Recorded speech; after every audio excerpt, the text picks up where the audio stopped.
श्रीमद् भगवद गीता के द्वितीय अध्याय के 47वें श्लोक से लेकर के 50वें श्लोक पर्यंत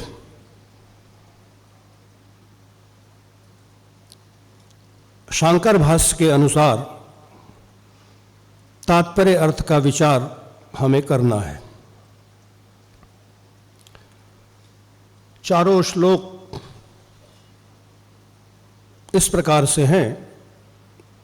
कर्मणि एव अधिकारस्ते मां फलेषु कदाचन मां कर्मफल हेतुर्भूः मां ते संगोस्त्व कर्मणि योगस्थ कुरु कर्माणि संगम त्यक्त्वा धनंजय सिद्ध सिद्ध्योः समो भूत्वा समत्वं योग उच्यते दूरेण ह्यवरं कर्म बुद्धियोगात् धनंजय बुद्धौ शरणमनविच्छ कृपणाः फलहेतवः बुद्धियुक्तो जहातीह उभे सुकृत दुष्कृते तस्मात् योगाय युज्यस्व योगः कर्मसु कौशलम्।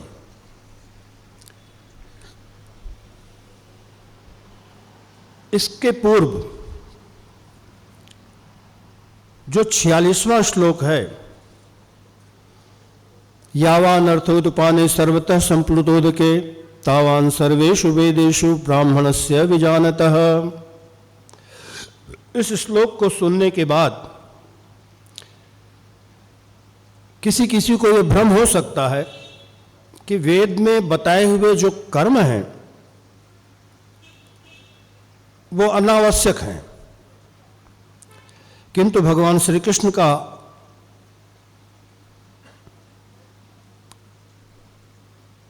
ये तात्पर्य नहीं है। भगवान तो कह रहे हैं कि जिसके चारों तरफ शुद्ध जल भरा हुआ है उसके लिए कुएं, बावड़ी, तालाब का जल बेकार है, लेकिन जब तक वैसा सर्वतः परिपूर्ण जलाशय नहीं मिल जाता तब तक तो कूप, तड़ाग आदि के जल से ही काम चलाना पड़ेगा। ठीक इसी प्रकार से जब तक परमात्म तत्व का साक्षात्कार नहीं हो जाता तब तक वेदों में कहे हुए कर्मों से ही काम चलाना होगा। इसलिए यद्यपि कूप, तड़ाग आदि छोटे जलाशयों की भांति कर्म थोड़ा ही, अल्प ही फल देने वाले हैं, फिर भी ज्ञान निष्ठा का अधिकार मिलने से पहले कर्माधिकारी को कर्म का संपादन कर्तव्य बुद्धि से अवश्य ही करना चाहिए। इसी बात को भगवान श्री कृष्ण 47वें श्लोक से कहने जा रहे हैं। कहते हैं, कर्मण्येवाधिकारस्ते मा फलेषु कदाचन मा कर्मफल हेतुर्भूः मा ते संगोस्त्व कर्मणि। अर्थात कर्मणि एव अधिकारः ते अधिकारः कर्मणि एव। अभी कर्म में ही तुम्हारा अधिकार है, कर्म करने में ही, ज्ञान निष्ठा में अधिकार नहीं है। जैसा भाष्यकार ने भाष्य में कहा, न ज्ञान निष्ठायाम कर्मणि एव अधिकारः ते तव।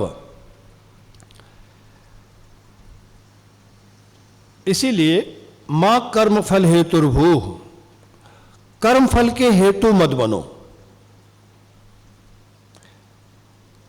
कर्म फल को प्रवृत्ति के प्रति हेतु मत समझो। तथा माते संगोस्त्व कर्मणि, अकर्म में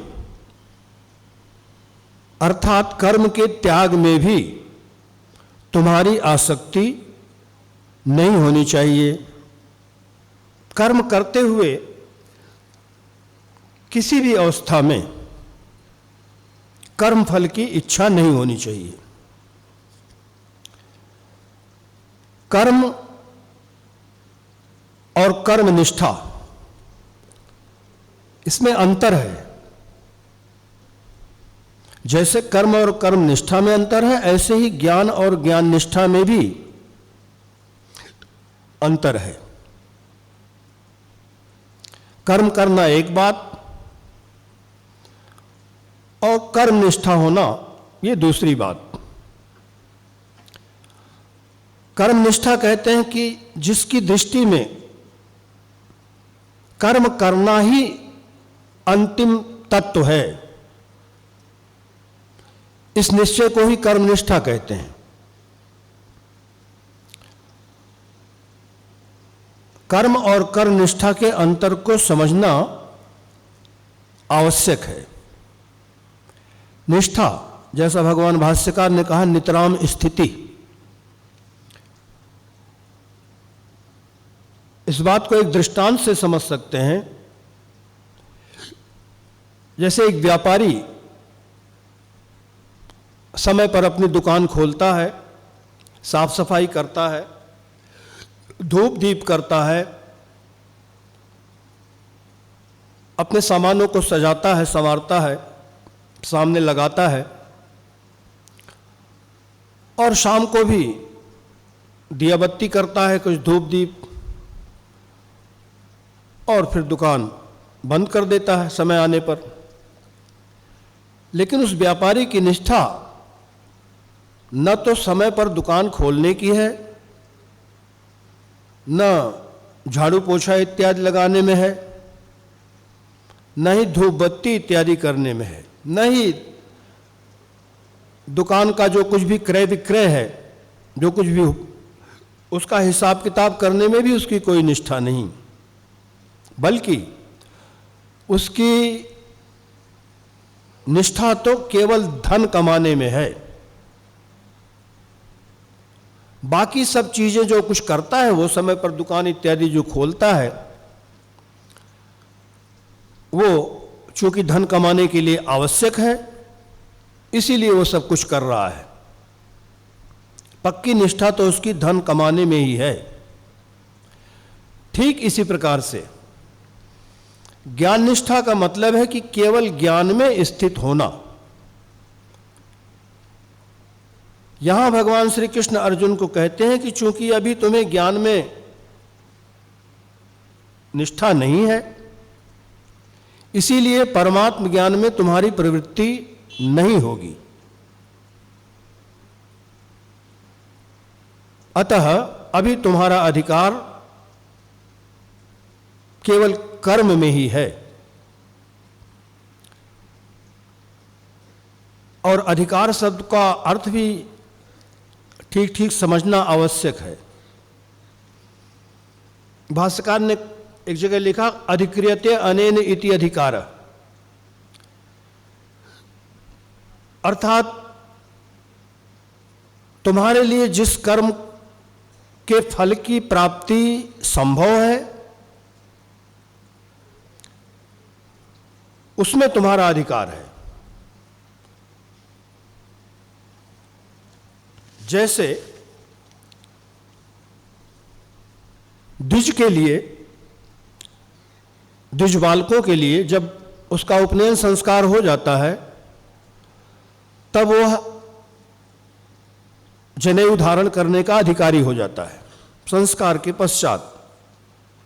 ऐसे तो जनेऊ बाजार में भी बिकता है, कोई महंगा नहीं, सस्ते में ही मिल जाता है, 2-4 रुपए में। अब बाजार से खरीद करके कोई जनेऊ पहन ले, अब चूंकि खरीद के पहन सकता है वो, और वो कहे कि इसीलिए मेरा अधिकार है, तो ये कोई अधिकार नहीं। संस्कार के द्वारा उस यज्ञोपवीत से जो फल पैदा कर सकते हैं, वह फल केवल बाजार से जनेऊ खरीद कर पहनने मात्र से नहीं पैदा कर सकते। जिसको जनेऊ पहनने का अधिकार प्राप्त हुआ है वही उस फल को प्राप्त कर सकता है।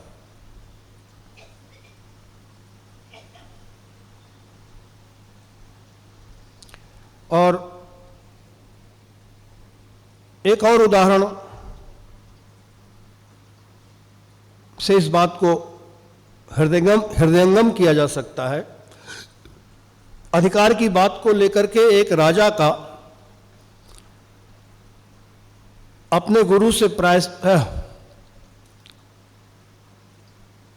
वैमत्य होता रहता था।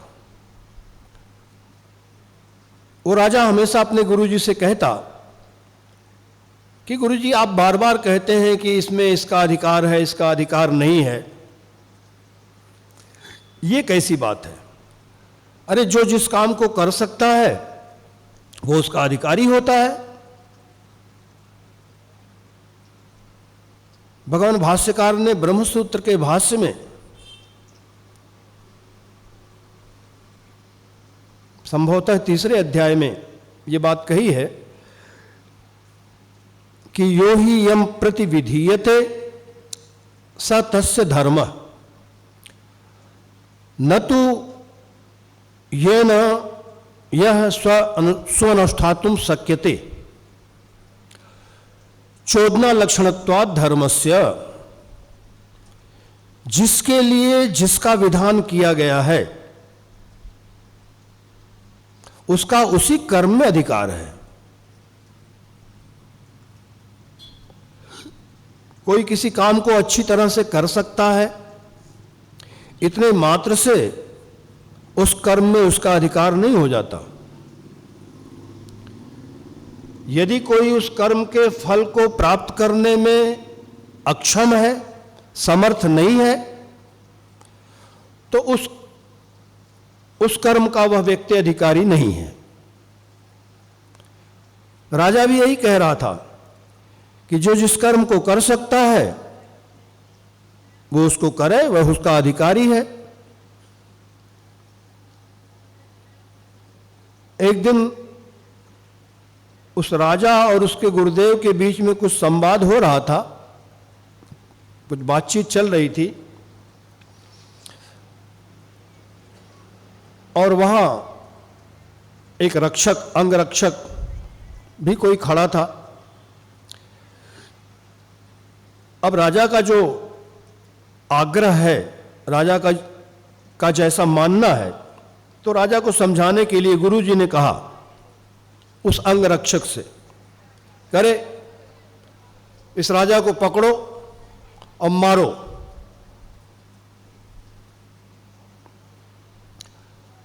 वो अंगरक्षक इस बात को सुनकर के तो उसको बड़ा ताज्जुब हो गया, गुरुजी क्या पगला गए हैं, कैसी बातें कह रहे हैं। लेकिन वो प्रवृत्त नहीं हुआ, हिला नहीं अपनी जगह से। गुरुजी ने फिर कहा, अरे सुनते नहीं हो, मैंने कहा इस राजा को पकड़ो और मारो। तब 2-3 बार कहा तो राजा को ही क्रोध आ गया कि गुरुजी का दिमाग खराब हो गया है, और उसने क्रोध में आकर के उस अंगरक्षक से, उसी अंगरक्षक से कहा कि इनको पकड़ो और कोड़े लगाओ। इतना दुस्साहस! राजा का आदेश मिलते ही तुरंत उसने गुरुजी को पकड़ लिया और मारने को उद्यत हुआ। गुरुजी बोल पड़े कि राजन, वाक्य तो हम दोनों ने एक ही बोला है, हमने भी कहा था इसको पकड़ो और मारो, और आपने भी कहा कि इनको पकड़ो और मारो, तो बोल तो एक जैसा सकते हैं हम दोनों, लेकिन क्या कारण है कि मेरे बोलने से कुछ नहीं होता, कुछ हुआ भी नहीं, और तुम्हारे बोलने से इस अंगरक्षक ने मुझे पकड़ लिया। तो इसमें कारण यही है कि ऐसा आदेश देने में तुम्हारा अधिकार है, मेरा अधिकार नहीं है। इसीलिए भगवान भाष्यकार ने अपने भाष्य में लिखा कि जिसका विधान, जिस कर्म का विधान जिसके लिए किया गया है उस कर्म का वही अधिकारी होता है। जैसा कि महात्मा ने राजा को समझाया कि जिसमें जिसको बोलने का अधिकार है वो फल उत्पन्न करेगा, और दूसरा कोई भले ही वही शब्द बोले, वही वाक्य बोले, लेकिन वो कोई फल उत्पन्न नहीं करेगा। ठीक इसी प्रकार से भगवान श्री कृष्ण भी यहां कह रहे हैं कि हे अर्जुन, कर्मणि एव अधिकारस्ते न ज्ञान निष्ठायाम, तेरा अधिकार कर्म करने में ही है। क्योंकि अभी तक तुम ये समझते हो, मानते हो कि मैं करता हूं, मैं भोगता हूं, तो इस मान्यता के कारण से तुम्हारा कर्म करने में ही अधिकार है। अर्थात तुम तो कर्म करके ही फल प्राप्त कर सकते हो। अभी तुम्हारी ज्ञान में स्थिति नहीं है। क्यों? क्योंकि ज्ञान का फल शास्त्र ने बताया है, जब सभी प्रकार की कामनाएं मिट करके परम आनंद की स्थिति हो जाए, यही ज्ञान का फल है। और श्रुति तो कहती है, यदा सर्वे प्रमुच्यन्ते कामा यस्य हृदि श्रिताः अथ मर्त्यो अमृतो भवति अत्र ब्रह्म समश्नुते। तो जिस समय संपूर्ण कामनाएं भली भांति अच्छी प्रकार से, यदा सर्वे प्रमुच्यन्ते, सारी कामनाएं पूरी तरह से समाप्त हो जाएं, तो फिर अथ मर्त्यो अमृतो भवति, ये मरणशील मनुष्य अमरण धर्मा हो जाता है। यहीं पर इस लोक में, इस शरीर में रहते रहते ही अत्र ब्रह्म समश्नुते, ब्रह्म को प्राप्त कर लेता है।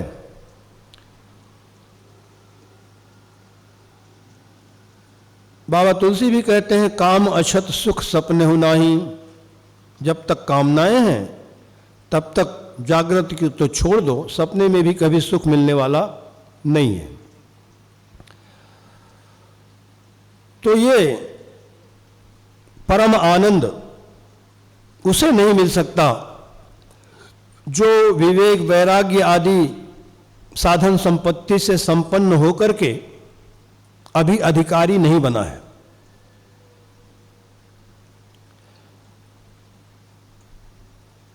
यद्यपि अर्जुन ने थोड़ा वैराग, कुछ विवेक, ये सब दिखाया है अपने पूर्व के प्रसंग में, हम लोगों ने सुना, लेकिन वह सब कुछ आपात वैराग ही है, वास्तविक वैराग्य नहीं है, केवल प्रतीत होता है।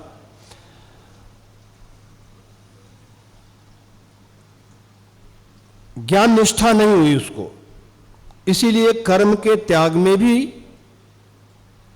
अधिकार नहीं है। अभी केवल कर्म में ही अधिकार है। भगवान इसीलिए कहते हैं कर्मणि एव, कर्म में ही तुम्हारा अधिकार है। तो फिर जब अर्जुन का अधिकार केवल कर्म में ही है, तो फिर अर्जुन को इससे पहले भगवान ने तमाम बातें परमात्म ज्ञान की, परमात्मा की अथवा ज्ञान की बातें क्यों सुनाई?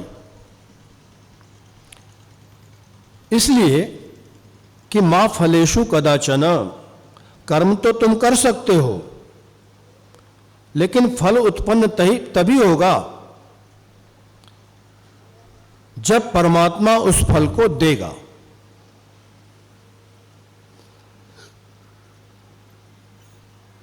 फल देने वाला सर्वज्ञ सर्वशक्तिमान परमात्मा ही है। भगवान आगे कहेंगे भी, यो यो याम्याम तनुम भक्तः श्रद्धया अर्चितुम इच्छति तस्य तस्य अचलाम श्रद्धाम तामेव विधाम्यहम् स तया श्रद्धया युक्तस् तस्याराधनमीहते लभते च ततो कामान मयैव विहितान् हितान्। वो अपनी फल को तो भगवान के द्वारा जो विहित है वही प्राप्त करता है। अब जब कर्म के अनुसार ही फल मिलना है, तो कई लोग इस प्रसंग में इस बात को लेकर के भ्रमित हो जाते हैं कि फिर ईश्वर से क्या लेना देना है। पूर्व मीमांसक इसी भ्रम में पड़ करके ईश्वर को भी नहीं मानते, उन्होंने ईश्वर को भी ठुकरा दिया। आप जानते हैं इस बात को, पुष्पदंताचार्य जी ने शिव महिम में उनकी खबर ली है ऐसे लोगों की। शिव महिम के अंतर्गत आचार्य पुष्पदंत कहते हैं, क्रतौ सुप्ते जाग्रत त्वमसि फल योगे क्रतुमताम क्व कर्म प्रध्वस्तम फलति पुरुषाराधन मृते अतस्त्वां संप्रेक्ष्य क्रतुषु फलदान प्रतिभुवं श्रुतौ श्रद्धां बद्ध्वा दृढ़ परिकरः कर्म सुजनः। तो ऐसे कर्मजनों को पुष्पदंताचार्य जी ने बहुत फटकारा है। भगवान श्री कृष्ण कहते हैं, मां कर्म फल हेतुर्भूः, क्योंकि यदि कर्म फल में तृष्णा होगी, कर्म फल को प्राप्त करने की इच्छा होगी, तो फिर तुम कर्म फल प्राप्ति के कारण बनोगे। इसीलिए कर्म फल के हेतु मत बनो। कर्म फल का उपभोग कब करेंगे? जब फिर दूसरा कोई शरीर बनेगा। अब कोई कहे कि जब कर्म के फल में हमारा कोई अधिकार ही नहीं है, तो फिर हम कर्म ही क्यों करें? यदि कर्म फलम नैष्यते किम कर्मणा दुख रूपेण इति। भगवान श्री कृष्ण कहते हैं, माते संगोस्तु कर्मणि ते संगः अकर्मणि अकरणे संगः प्रीति मां भूत। कर्म के न करने में भी तुम्हारी प्रीति आसक्ति नहीं होनी चाहिए। भगवान अर्जुन को उस दोष से भी बचाते हैं। कर्म करो और फल को ईश्वर के ऊपर छोड़ो। ज्ञान निष्ठा की प्राप्ति के लिए यह पहला कदम है। आगे भी भगवान कहेंगे, अगले अध्याय में ही, तीसरे अध्याय में ही, न कर्मणाम अनारंभान नैष्कर्म्यम पुरुषोष्णुते। नैष्कर्म की प्राप्ति बिना कर्म आरंभ किए नहीं हो सकती। और ऐसे ही छठे अध्याय में आरुरुक्षोर मुनेर योगम कर्म कारणम उच्यते। जो भी मुनि योगारूढ़ होना चाहता है उसके लिए तो कर्म ही कर्तव्य है। क्योंकि जब मनुष्य कर्म फल की कामना से प्रेरित होकर के कर्म करता है, तो वह कर्म फल रूप पुनर्जन्म का हेतु बन जाता है। उस कर्म के फल को भोगने के लिए उसको फिर कोई शरीर धारण करना ही पड़ेगा। भगवान श्री कृष्ण ने इसी दूसरे अध्याय के 39वें श्लोक में एषा ते अभीता सांख्ये बुद्धिर योगे त्विमां शृणु बुद्ध्या युक्तो यया पार्थ कर्म बंधम प्रहास्यसि। 39वें श्लोक से पहले ऐसा ते सांख्य बुद्धि अभिहिता। ये तो सांख्य बुद्धि अब तक हमने तुमको बतलाई। अब योगे तू इमाम शृणु। अब योग के बारे में उस बुद्धि को सुनो। योग मतलब कर्म योग। जिस कर्मयोग रूपी जिस बुद्धि से युक्त होकर के कर्म बंधम प्रहास्यसि, तुम कर्म बंधन को नष्ट कर दोगे, तोड़ दोगे, खत्म कर दोगे।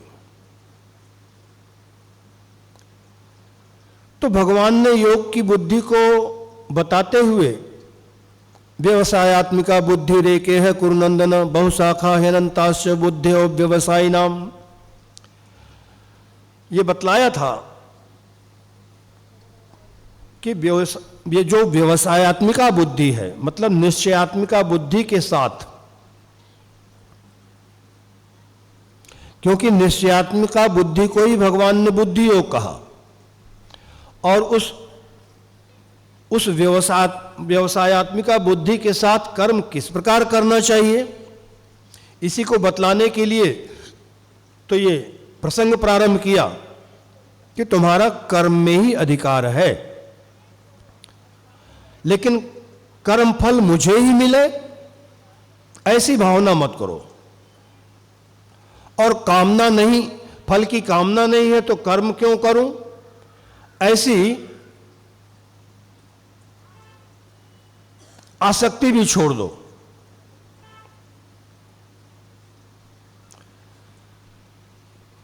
तो प्रश्न होता है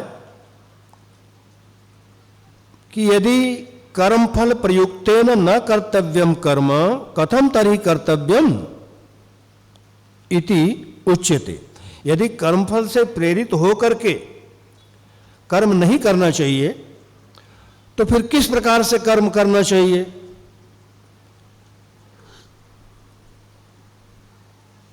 इस बात को भगवान श्री कृष्ण अग्रिम श्लोक से 48वें श्लोक से बतलाते हैं।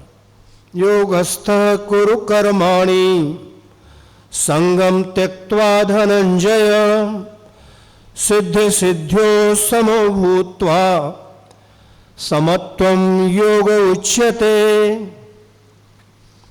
योगस्थः सन कर्माणि कुरु, योग में स्थित होकर के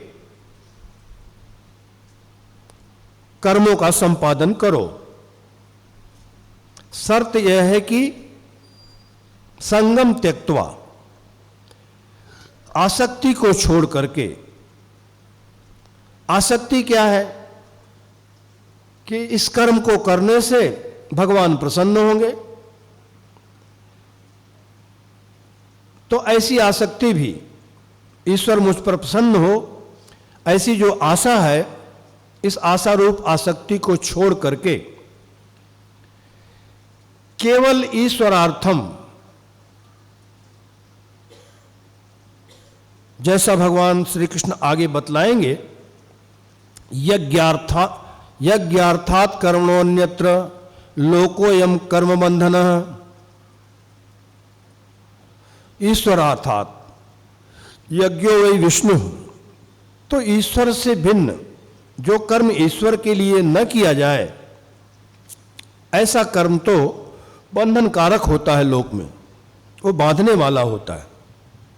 और यदि कर्म को ईश्वर को समर्पित कर दिया तो फिर वो कर्म बंधन कारक नहीं होता है। कर्मयोग का वास्तव में रहस्य भी यही है। भगवान श्री कृष्ण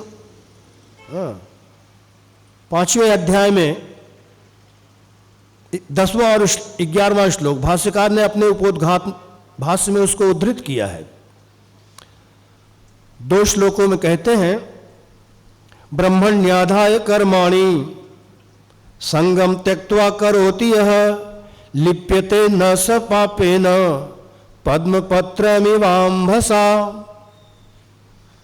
कायेन मनसा बुद्ध्या केवलैरिन्द्रियैरपि योगिनः कर्म कुर्वन्ति संगम त्यक्त्वा आत्मशुद्धये। ब्रह्मणि आधाय कर्माणि, अपने कर्मों को ब्रह्म को समर्पित करके, परमात्मा को अर्पित करके, संगम त्यक्त्वा, यहां भी वही बात, आसक्ति को छोड़ करके, फलासक्ति को छोड़ करके, जो अपने कर्तव्य कर्म को करता है कर्तव्य बुद्धि से, फिर वो लिपते न स पापे न पद्म पत्रमी ओमसा, जैसे जल से कमल का पत्ता गीला नहीं होता, ऐसे ही वो पाप से लिप्त नहीं होता, उसको पाप छू भी नहीं सकता है। इसलिए अंतःकरण की शुद्धि के लिए कर्मयोगी कायेन मनसा बुद्धिया केवलैरिन्द्रियैरपि कर्म कुर्वन्ति योगिनः कर्म कुर्वन्ति। यही कर्मयोग का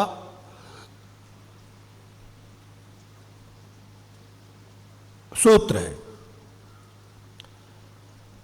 तो किस प्रकार से कर्म करना चाहिए? भगवान कहते हैं योगस्थः सन् कुरु कर्माणि। योग में स्थित होकर के, योग में स्थित होने का क्या अर्थ है?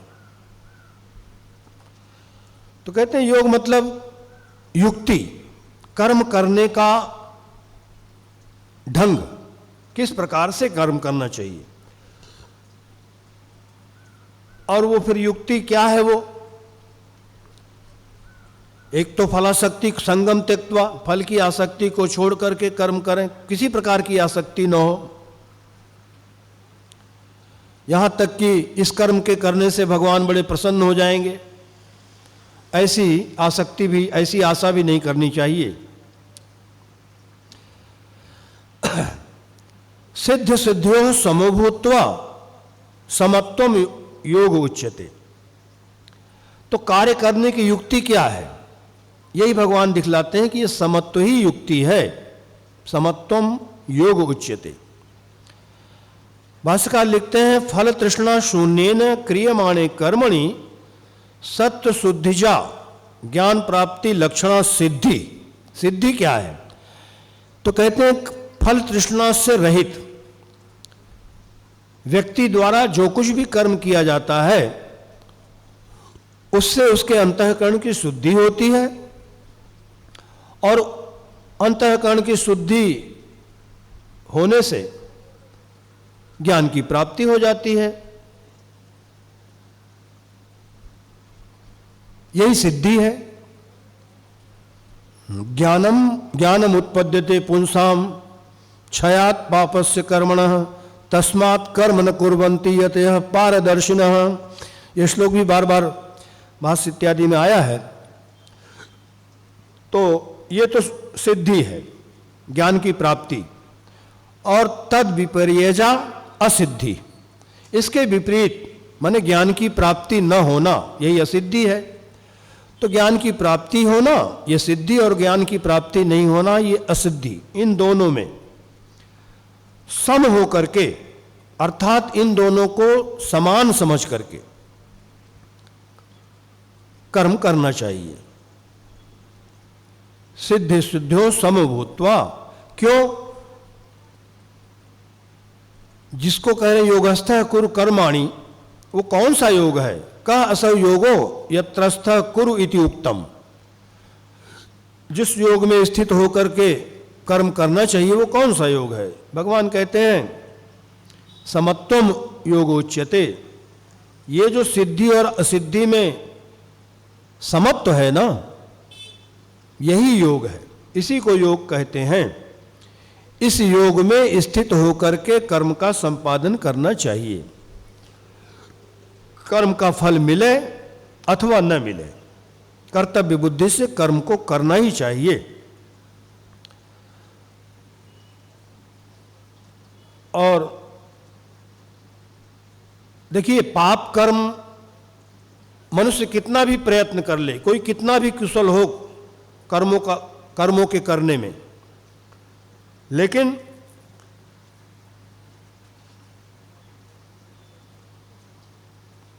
चाहे वो पुण्य ही पुण्य हमेशा करे, फिर भी पाप कर्म से बच नहीं सकता।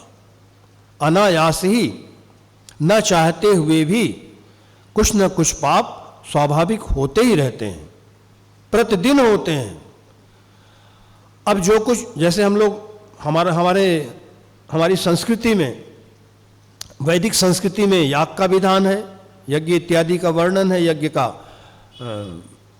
अमुक कामना के लिए अमुक यज्ञ करो, ऐसे ऐसे जो काम्य कर्म है वैदिक, उन कर्मों में भी, उन कर्मों के करने में कितनी भी सावधानी बरती जाए, कुछ न कुछ हिंसा तो होती है प्राणियों की, और उसके लिए प्रायश्चित्त का विधान है। कर्म करने के बाद तमाम तरह के प्रायश्चित्त का विधान है, जिससे हम उस पाप कर्म से, उस हिंसा रूपी पाप कर्म से बच सकते हैं। तो छूटने का उपाय, पाप कर्म का फल हमें न मिले तो उससे बचने का उपाय प्रायश्चित शास्त्रों में वर्णित है। लेकिन पुण्य कर्म जो करते हैं, तो पुण्य कर्म, क्योंकि जैसे पाप कर्म हमको बंधन में डालेगा, ऐसे ही पुण्य कर्म भी बंधन कारक है। कबीरदास जी कहते हैं पाप पुण्य दोनों हैं बेड़ी, एक लोहा एक सोना केड़ी। पाप और पुण्य दोनों ही बंधन कारक है। एक लोहे का बंधन है, लोहे की बेड़ी, एक सोने का बंधन है। बंधन तो दोनों करने वाले हैं। तो पुण्य कर्म के बंधन से हम कैसे छूटें? चलो, पाप कर्म के बंधन से तो हम प्रायश्चित करके छूट जाएंगे, लेकिन जो पुण्य कर्म कर रहे हैं उससे छूटने का उपाय क्या? भगवान श्री कृष्ण कहते हैं यही एकमात्र उपाय है, सिद्धि और असिद्धि में समत्व। बस दोनों में समान हो जाए, तभी पुण्य कर्म से होने वाला जो बंधन है उससे छुटकारा मिल सकता है।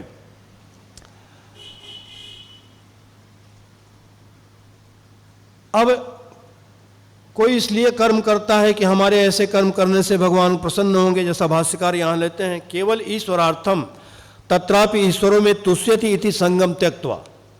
तो ऐसी जो फल की आशा है, ऐसी आशा की आसक्ति को छोड़ करके कि ईश्वर इस कर्म से प्रसन्न होगा। भगवान श्री कृष्ण गीता में स्वयं कहेंगे, ना दत्ते कस्यचित् पापम न चैव सुकृतम विभु। पुण्य पाप को ईश्वर ग्रहण नहीं करता है। क्यों? परमेश्वर तो नित्य आनंद घन है। हमारे किसी कर्म से ईश्वर कभी प्रसन्न हो जाएगा अथवा दुखी होगा, ये कहते बनता नहीं। अब मेरे ऊपर ईश्वर प्रसन्न हो इस कर्म के करने से, अथवा इस कर्म के संपादन से मेरी चित्त शुद्धि हो, मेरा अंतःकरण शुद्ध हो, ये इच्छा भी मन में नहीं लानी है, नहीं लानी चाहिए। इस प्रकार से फल तृष्णा से सर्वथा शून्य, सर्वथा रहित होकर के कर्म करना चाहिए। कर्म योग के लिए ये अत्यंत आवश्यक अंग है, उपदेश है।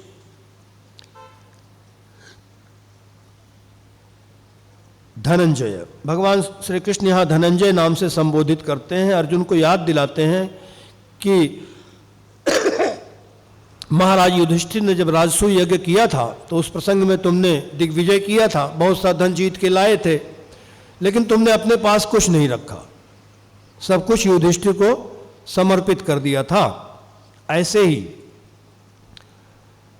तो तुम धनंजय हो, इसलिए जो कुछ भी कर्म करते हो वो तुम केवल अपने लिए उसका फल मत चाहो, समष्टि के लिए, सबके हित को ध्यान में रखते हुए अपने कर्म का संपादन करो। जैसे हवन इत्यादि करते हैं तो उसका धुआं, उसकी सुगंधी, उसका प्रभाव पूरे गांव पर, पूरे क्षेत्र में होता है, केवल अपने ही घर में थोड़ी होता है। समत्वम योग उच्यते, ये जो समत्व है जिसको भगवान श्री कृष्ण, अब गीता में तो कई तरह के योग हैं, जैसे ये अध्याय ही सांख्य योग है, अगला अध्याय कर्म योग है, फिर ऐसे ही कर्म संन्यास योग, ज्ञान कर्म संन्यास योग, ध्यान योग, माने भक्ति योग, कितने योग बताए भगवान ने। क्षेत्र क्षेत्र विभाग योग, गुणत्रय विभाग योग, श्रद्धात्रय विभाग योग, दैवासुर संपद विभाग योग। तो लेकिन गीता में वास्तव में क्या योग है, किस योग का भगवान निरूपण करते हैं? क्योंकि भगवान भाष्यकार ने गीता का तात्पर्य, परम तात्पर्य ज्ञान में ही माना है। सर्वम कर्म, भगवान श्री कृष्ण भी यहां कह रहे हैं, सर्वम कर्माखिलम पार्थ ज्ञाने परिसमाप्यते। तो वो ज्ञान क्या है, यहां संकेत कर रहे हैं भगवान श्री कृष्ण। और यही नहीं, अन्यत्र भी गीता में आप देखेंगे जगह जगह भगवान श्री कृष्ण इस बात को बतलाते हैं, इस समता को दिखलाते हैं। यह समता ही ज्ञान है, समदर्शन ही ज्ञान है। सर्वत्र समदर्शन, एकत्व दर्शन, जैसा ईशावास्य उपनिषद में आया, यस्तु सर्वाणि भूतानि आत्मन्येव अनुपश्यति सर्वभूतस्थम आत्मानं ततो न विजुगुप्सते, यस्मिन् सर्वाणि भूतानि आत्मैवा भूत विजानतः तत्र को मोहः कः शोकः एकत्वम् अनुपश्यतः। उसी का अनुवाद करते हुए प्रायशः भगवान श्री कृष्ण गीता में भी यत्र तत्र उसी समता को दिखलाते हैं, उस एकत्व को ही बतलाते हैं। समत्वम योग उच्यते, हरि व्यापक, बाबा लिखते हैं हरि व्यापक सर्वत्र समाना, परमात्मा सर्वत्र समान रूप से व्याप्त है। प्रेम ते प्रगट हो ही मैं जाना। अब इस समता को आप देखेंगे 6ठे अध्याय में आगे 29, 30, 31, 32 4 श्लोक आते हैं।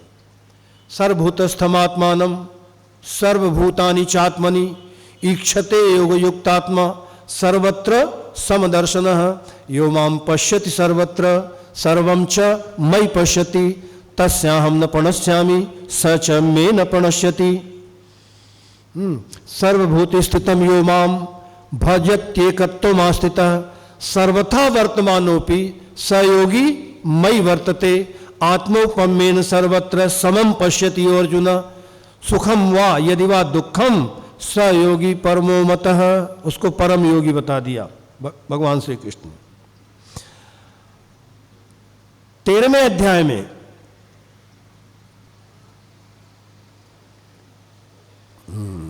27वां और 28वां श्लोक। समम सर्वेषु भूतेषु तिष्ठन्तं परमेश्वरं विनश्यस्सु अविनश्यन्तं यः पश्यति स पश्यति। समम पश्यन् हि सर्वत्र समवस्थितम् ईश्वरं न हिनस्त्यात्मना आत्मना आत्मानं ततो याति पराम गतिम। फल भी बता दिया। यही समदर्शन समत्वम योग उच्यते जो कह रहे हैं, इसका भगवान श्री कृष्ण आगे कई स्थलों पर हमने देखा कि इसका इसी बात का समर्थन करते हैं। अब भगवान ने जिस बुद्धि योग को बतलाने की पहले प्रतिज्ञा की थी वो बुद्धि योग बतला दिया कि समता में स्थित होकर के फल की आसक्ति को छोड़ करके कर्म करना, यही बुद्धि योग है। फलाशक्ति से तात्पर्य केवल फलाशक्ति ही नहीं, कर्माशक्ति, कर्तृत्वाशक्ति, अकर्तृत्वाशक्ति, ये सब को छोड़ करके अब भगवान श्री कृष्ण इस समत्व योग का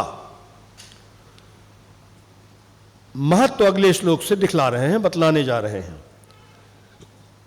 यत् पुनः समत्व बुद्धि युक्तम ईश्वराराधनार्थम कर्म एतस्मात् कर्मणः, माने जो समत्व बुद्धि से ईश्वर की आराधना के लिए किए जाने वाले कर्म हैं, उनकी अपेक्षा दूरेण ह्यवरम कर्म बुद्धि योगात् धनंजय बुद्धौ शरणमन्विच्छ कृपणाः फल हेतवः।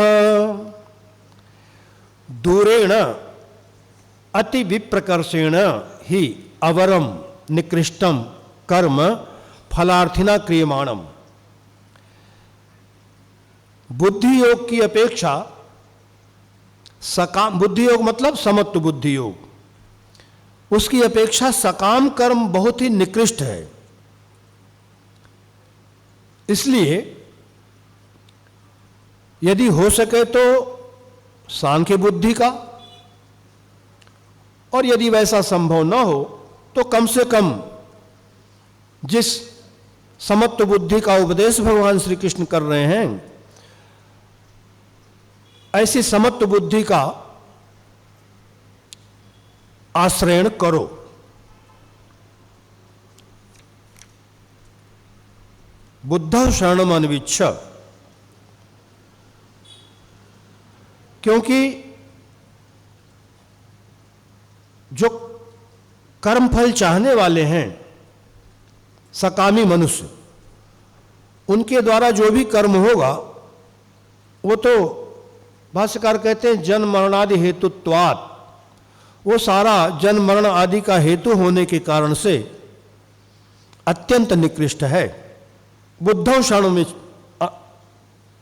अनविच्छ, मतलब समत्व बुद्धि का आश्रय करो। बुद्धौ मतलब जो योग बुद्धि है,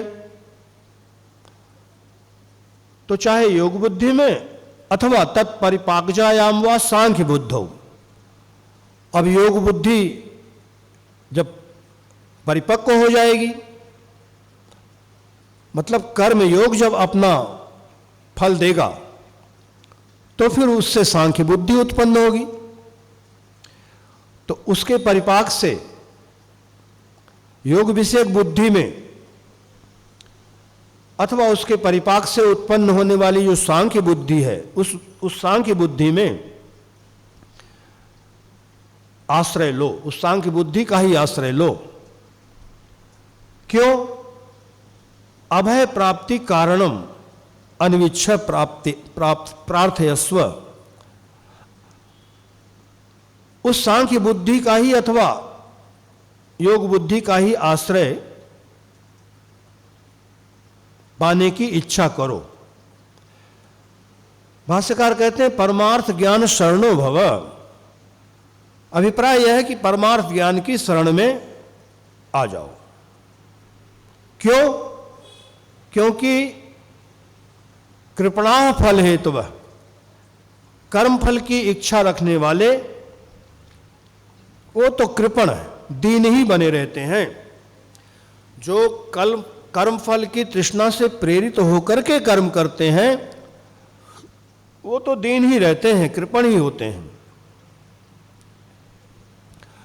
यहां एक बात समझने की यह है कि जिस समत्व बुद्धि योग को भगवान श्री कृष्ण बतला रहे हैं, बुद्धि योग और सकाम कर्म दोनों भिन्न भिन्न हैं, इनको कभी एक नहीं समझना। यह भगवान श्री कृष्ण के उपदेश का तात्पर्य है। क्योंकि प्रायशः लोग जो कुछ भी कर्म करते हैं उसी को कर्मयोग समझ लेते हैं। कई बार हमको सफ़र में फौजी मिल जाते हैं, फौजी इत्यादि हैं मिलिट्री में, तो वो कहते हैं महाराज हम भी योगी हैं, हम भी कर्म योगी हैं, ऐसे ऐसे अपनी प्रशंसा करते हैं। जैसे आप योगी हैं, हम भी हिमालय में रहते हैं, वहाँ सियाचिन में जहाँ इतनी फीट बर्फ़ है, इतने दिनों तक रहते हैं। तो ऐसे अपने कर्म को ही लोग कर्मयोग समझ लेते हैं। केवल कर्म करना कर्मयोग नहीं है, कर्मयोग है समत्व बुद्धि से युक्त होकर के कर्म करना। समत्वम योग उच्यते। तो बुद्धि योग का मतलब यहां है निष्काम कर्म योग। भगवान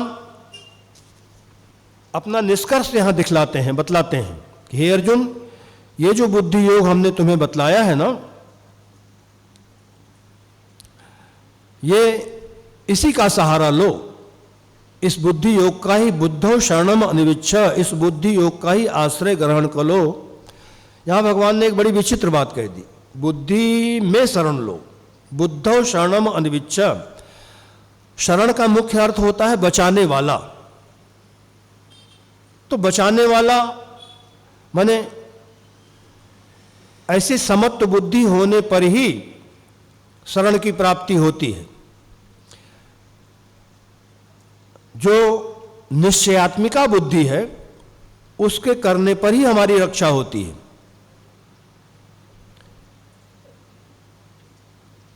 बुद्धौ शरणम अनविच्छ, इसीलिए बुद्धि में ही परमार्थ ज्ञान की शरण में जाओ, बुद्धि का ही समत्व बुद्धि का ही आश्रय ग्रहण करो। अब फल तृष्णा से प्रेरित होकर के जो कर्म करने वाले हैं, कृपणा फल हेतु, भगवान कहते हैं वो तो दीन है, कृपण है।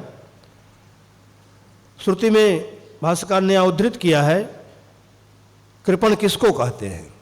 तो जो वाये तद अक्षरम गार्ग्य विदित्वा अस्मात् लोकात् प्रयति स कृपणः। महर्षि याज्ञवल्क्य गार्गी से कहते हैं कि हे गार्गी, जो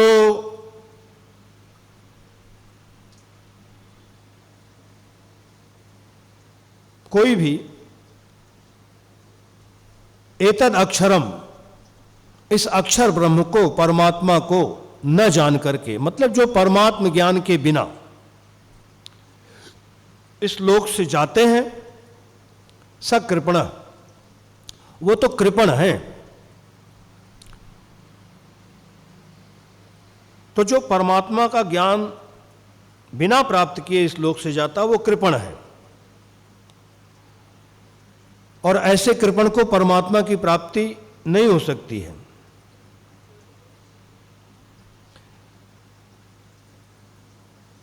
कठोपनिषद में एक मंत्र आता है, आत्मानम रथनम विद्धि शरीरम रथमेव तु बुद्धिम तु सारथिम विद्धि मनः प्रग्रह में च।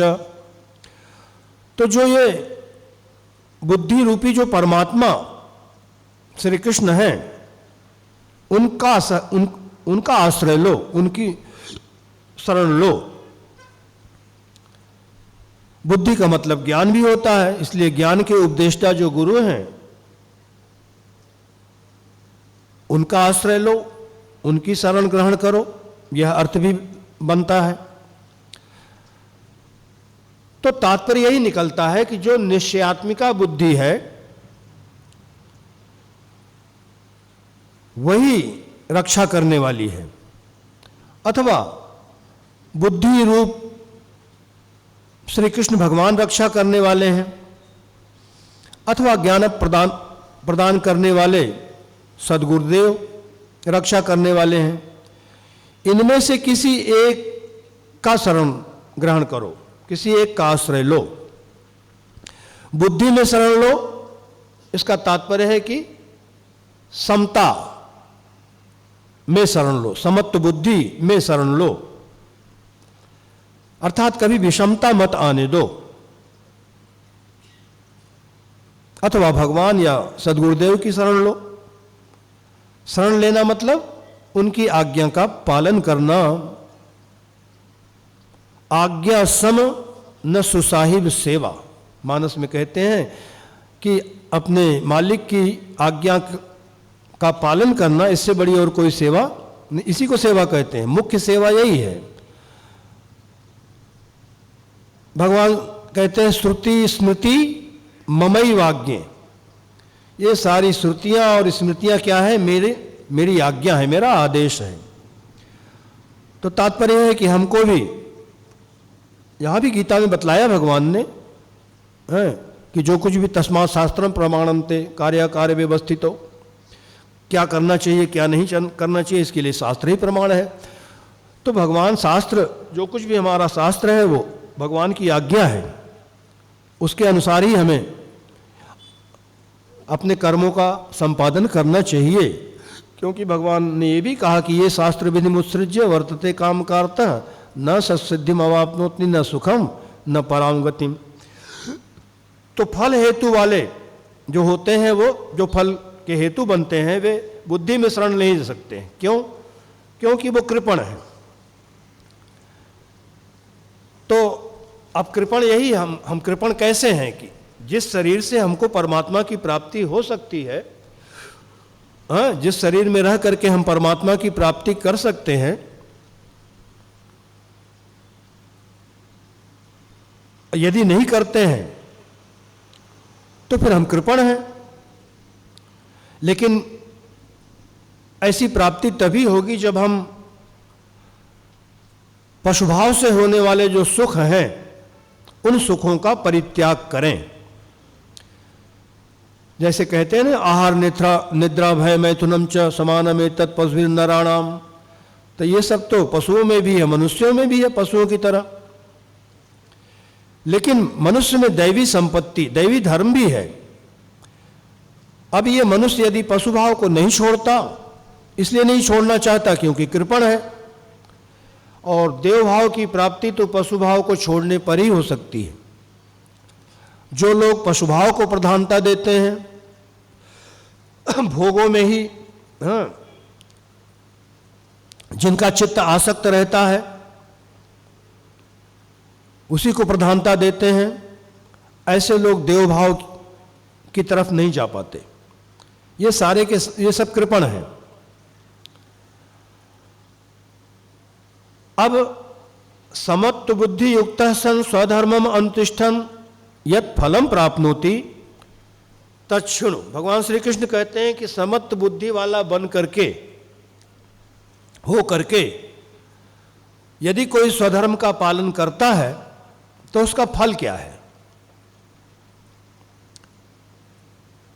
समत्व बुद्धि से युक्त होकर के स्वधर्म का आचरण करने वाला पुरुष क्या फल पाता है, इसी को भगवान श्री कृष्ण अग्रिम श्लोक से 50वें श्लोक से बतलाते हैं। बुद्धि युक्तो जहातिह उभे सुकृत दुष्कृते तस्माद् योगाय युज्यस्व योगः कर्मसु कौशलम। बुद्धि युक्त, बुद्धि से युक्त होकर के, कौन सी बुद्धि, ये जो बुद्धि भगवान ने अभी बताई, तो उस समत्व बुद्धि से युक्त पुरुष बुद्धि युक्त जहाति इह, यह माने अस्मिन लोके, इस लोक में ही पुण्य और पाप सुकृत दुष्कृत उभे जहाति, पुण्य और पाप दोनों को छोड़ देता है इसी लोक में। लोक का अर्थ शरीर भी होता है, लोक्यन्ते भुज्यन्ते इति, ऐसा करके भाष्यकार ने ईशावास्य के भाष्य में लिखा हुआ है शरीरम। तो ये ऐसे योग के लिए तस्माद् योगाय युज्यस्व, ऐसे समत्व बुद्धि रूपी योग के लिए तुम चेष्टा करो, प्रयत्न करो, माने उसी समत्व बुद्धि रूपी योग में तत्पर हो जाओ। और वो योग वास्तव में है क्या, योगः कर्मसु कौशलम, कर्मों में जो कुशलता है वस्तुतः वही योग है। तो ऐसे समत्व बुद्धि से युक्त होकर के जो अपने कर्तव्य कर्म को करेगा, स्वधर्म का पालन करेगा, वो कर्म करते हुए भी कर्म के फल से कभी बंधेगा नहीं। इस बात को भगवान श्री कृष्ण आगे भी 4 अध्याय में कहेंगे। समः सिद्धा व सिद्धौ च कृत्वापि न निबध्यते। सिद्धि और सिद्धि में जो सम रहता है वो कर्म करते हुए भी कभी कर्म के फल से बंधता नहीं है। तो यह मतलब इस मनुष्य शरीर में, मनुष्य शरीर है और कर्म कर रहे हैं, क्योंकि कर्माधिकारी मनुष्य ही है, तो पुण्य और पाप तो दोनों होंगे ही होंगे। चाहे कितना भी कोई संभल करके बच करके बचा करके कर्म करे, फिर भी होंगे दोनों, पुण्य पाप दोनों का ही फल भोगना होगा। भगवान कहते भी है सर्वारंभा ये दोषेण धूमेनारिवा धूमेनाग्निरिवावृता। तो बिना तत्व ज्ञान के कभी भी पुण्य और पाप का क्षय नहीं हो सकता है।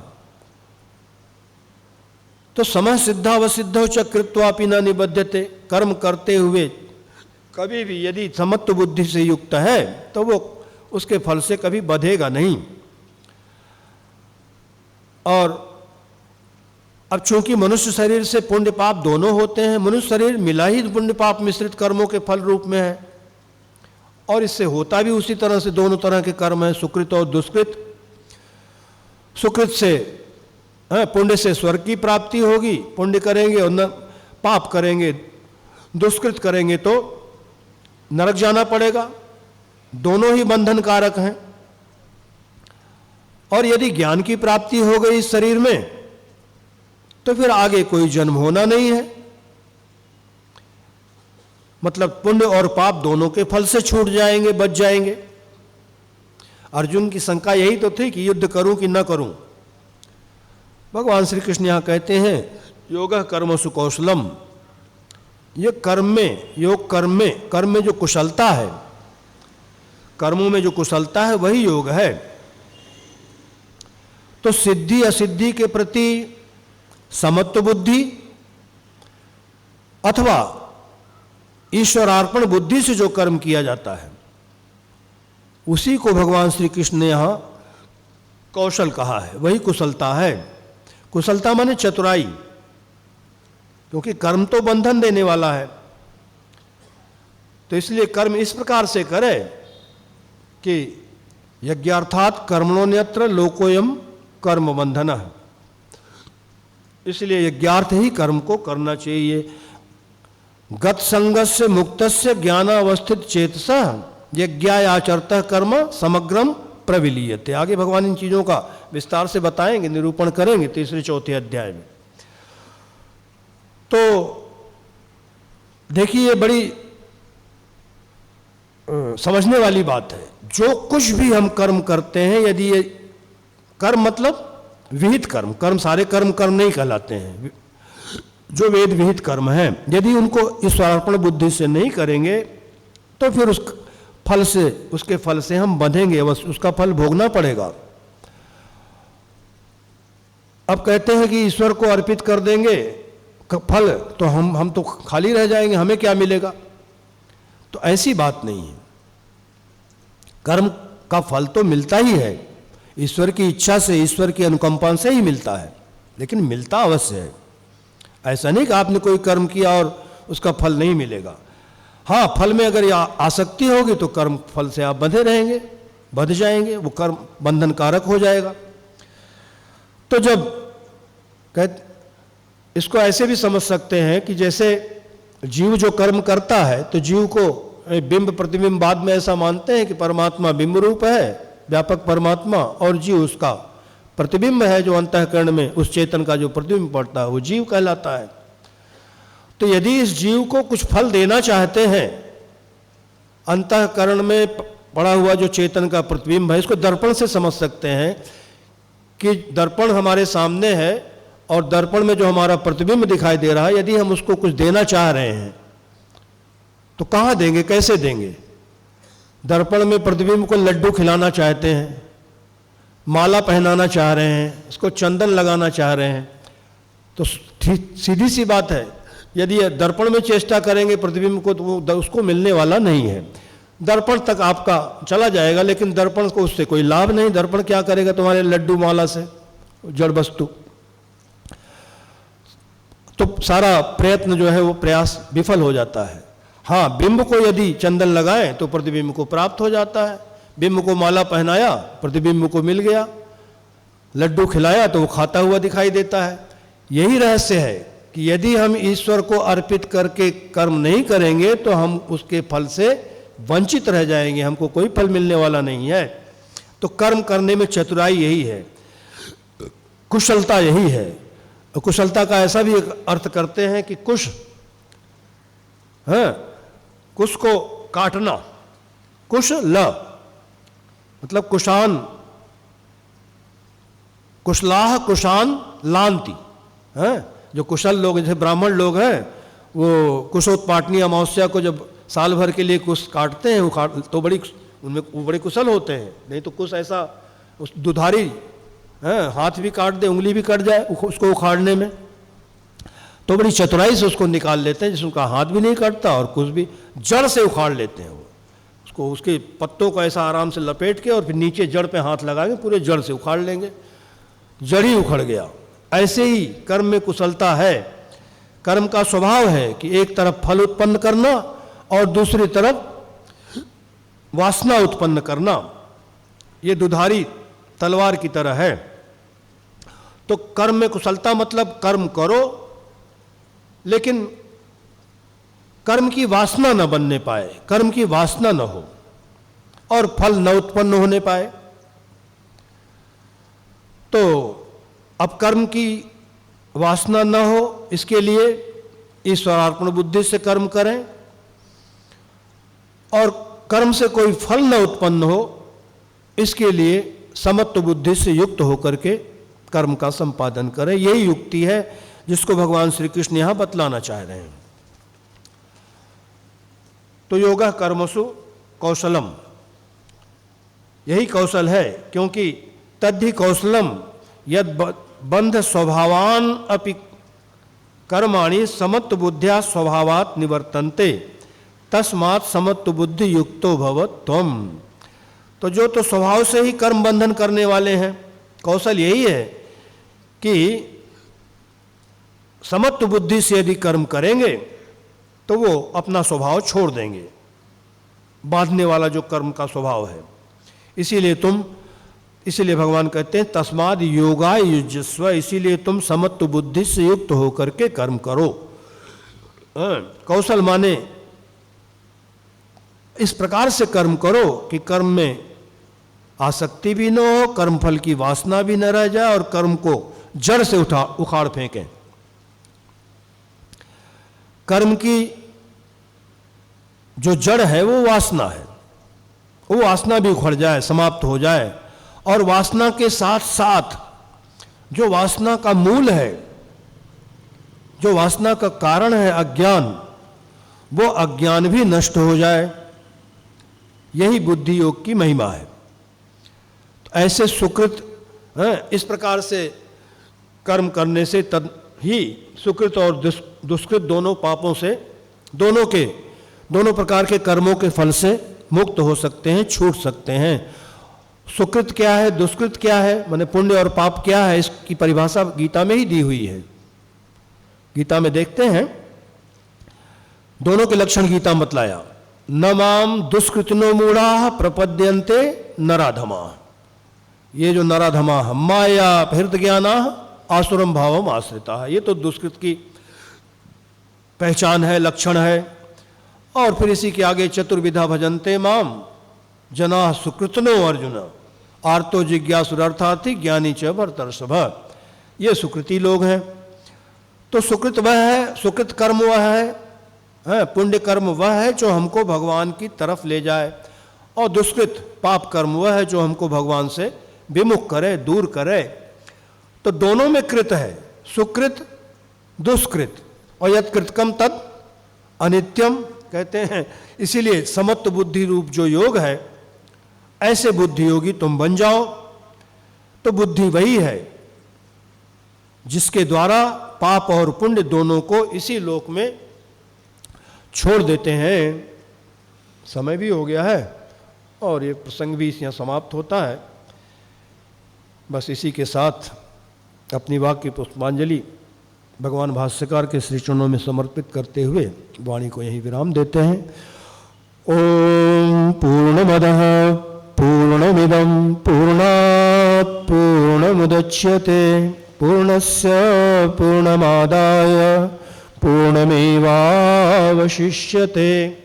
ओम शांति शांति शांति।